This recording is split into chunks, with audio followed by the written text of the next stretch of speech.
চলো হেসেলে হেসেলে হেসে খেলে হেসেলে জমে যাবে রান্না নালে ঝোলে হেসেলে। নমস্কার, শুরু করছি একে দিঘি নালে ঝোলে হেসেলে। আজকে আমার সঙ্গে রয়েছে শ্রাবণ। শ্রাবণকে আগে স্বাগত জানাই তোমাকে। নমস্কার তনুশ্রী। তো আজকে তুমি কি রান্না করছো? আজকে আমি বিশুদ্ধ নিরামিষ ঢোকার ডালনা। বিশুদ্ধ নিরামিষ ঢোকার ডালনা। ঢোকার ডালনা আমরা খাই, কিন্তু ধোকা আমরা দিই না কেউ কাউকে। তো ঢোকার ডালনা তৈরি করতে গেলে কি কি উপকরণ লাগে, মানে আপনার ইনগ্রেডিয়েন্টস কি কি লাগবে আমরা একবার শুনে নেবো শ্রাবণের কাছ থেকে। ছোলার ডাল বাটা, সেদ্ধ করা আলু, ধনে, লঙ্কা, কাজু বাদাম, জিরে, আদা পেস্ট, ফ্যাটানো টক দই, কাশ্মীরি লঙ্কার গুঁড়ো, নুন, চিনি, মৌরি, জিরে, গরম মশলার গুঁড়ো, হিং, কাঁচা লঙ্কা, তেজপাতা ও শুকনো লঙ্কা, সর্ষের তেল এবং একেটি ঘি। উপকরণ তো জানলাম, এবার পদ্ধতি শিখি। একটু সামান্য প্রথমে একটু সর্ষের তেল দিতে হবে কড়াইয়ে, সামান্য। এই ডালটাকে একটু স্ন্যাশ করে আমরা যে ধোকাটা যে তৈরি করব সেই ধোকাটা দিয়ে সামান্য তেলটা একটু গরম হোক, তারপরে আমরা দিয়ে দেব এর মধ্যে একটু মৌরি। মানে ওইটার মধ্যে কার মধ্যে দেবে? এই যে এই এর মধ্যে তেলের এটাকে ফোড়ন হিসাবে একটু মৌরি দিতে হবে, একটু হিং দিতে হবে। একটু তেলটা একটু গরম হয়নি, এবারে এর মধ্যে আমি দিয়ে দিচ্ছি একটু সামান্য মৌরি। মৌরি দিলাম, একটু দিচ্ছি হিং। হিং এই 1 চিমটির মতন দিলেই হবে, কারণ আবার যখন রান্না করব, মানে আমি যখন গ্রেভিটা তৈরি করব তখন একটু হিং দিতে হবে ফোড়নে, যার জন্য। এবার আমি এটাতে দিয়ে দিচ্ছি স্ন্যাশ করে রাখা এই ছোলার ডাল বাটাটা। ছোলার ডাল, কাঁচা লঙ্কা, আদা বাটা।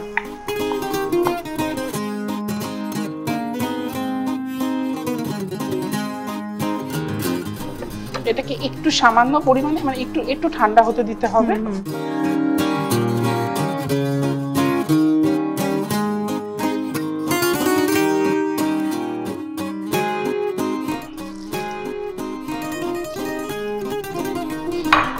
একটু নুন দিয়ে দিচ্ছি সামান্য পরিমাণে। এটাকে আমি এবার আলুগুলোকে আমি একটু তুলে দিচ্ছি। একটু ভাজা ভাজা করতে হবে আলু। হ্যাঁ, আলু। এবার এই তেলে আমি ধোকাগুলোকে একটু ভেজে নেব, আর একটু তেল নিয়ে নেব, যেহেতু ধোকাটা ভাজা হবে।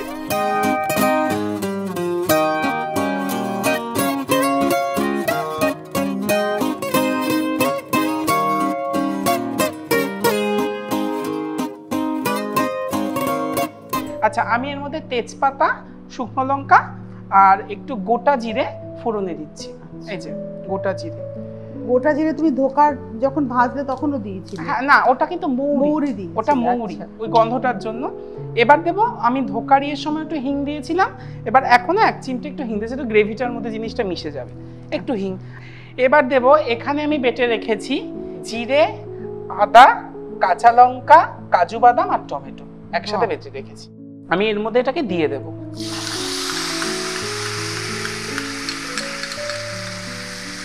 হিঙের গন্ধে না চারিদিকটা ম করছে রীতিমতো।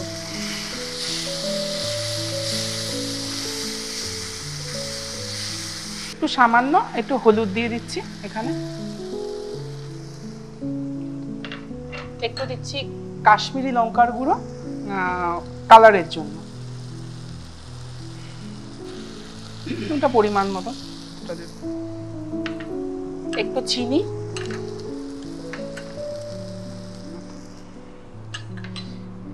মশলাটাকে ভালো করে আমার কষাতে হবে।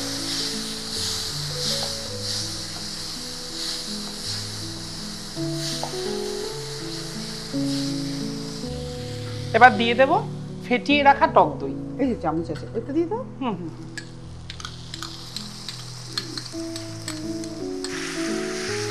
ফেটিয়ে রাখা টক দই।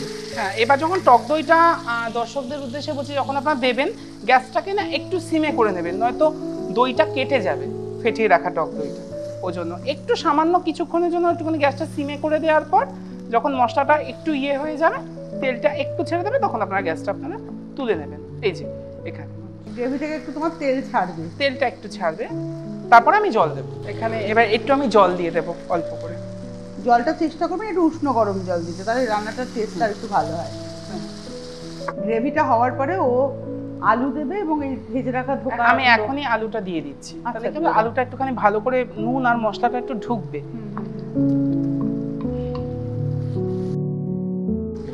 এরপরে একটু দেবো আমি গরম মশলার গুঁড়ো এখানে। রান্নাটা অলমোস্ট ডান, একদম প্লাস ডান, একদমই ডান। কারণ ঠিক নামানোর একটু আগে আমি ধোকাটা এখানে দিয়ে দেব। হ্যাঁ, একটু তেলটা ছাড়ুক আর একটু ফুটুক সামান্য। ধোকাগুলো না খুব সাবধানে, দর্শক বন্ধুদের উদ্দেশ্যে বলছি, একটু দেবেন। আর তখনও গ্যাসের ফ্লেমটাকে একটু নামিয়ে নেবেন, নয়তো ধোকাগুলো ভেঙে যাবে। একটু সামান্য জল দিচ্ছি, যেহেতু ধোকাগুলো যাবে, টেনে নেবে নয়তো। সামান্য একটু জল।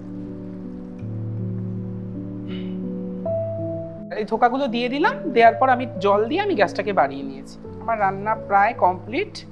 এবার আমি দিয়ে দেব একটু স্বাদে গন্ধে অতুলনীয় একেডি ঘি। ওয়াও, আমি একটু দেখিয়ে দিই দর্শকদের। একেডি ঘি স্বাদে গন্ধে অতুলনীয়, সত্যি খুব ভালো ঘিটা, ভীষণ ভালো। আমিও বাড়িতে ব্যবহার করি। স্বাদে গন্ধে অতুলনীয় একেডি ঘি।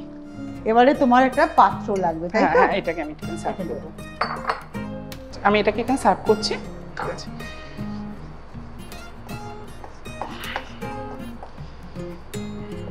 একটু ডেকোরেশনের জন্য আমি এখানে একটু কাঁচা লঙ্কা উপরে এরকম রেখে দিচ্ছি, দেখতে ভালো লাগবে জিনিসটা। তো এই হলো আমার বিশুদ্ধ নিরামিষ ধোকার ডালনা। চলো হেসেলে হেসেলে হেসে খেলে হেসেলে জমে যাবে রান্না, নালে জলে হেসেলে।